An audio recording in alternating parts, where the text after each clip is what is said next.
বন্ধুরা আজ তোমাদের রিমাইন্ডার বের করা শর্ট ট্রিক দেখাবো।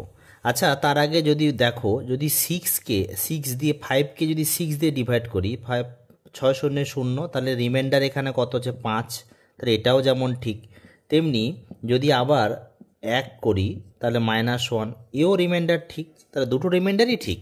তাহলে এবার এই কনসেপ্টটাকে আমি কাজে লাগিয়ে অঙ্কটা করব। দেখো, এখানে এই সংখ্যাটা বড়, এটা ছোট, তাহলে এটা থেকে এটা সাবট্রাক্ট করলে বা এটা থেকে সাবট্রাক্ট করলে রিমাইন্ডার কত আসবে? -2 আসবে, তাই তো?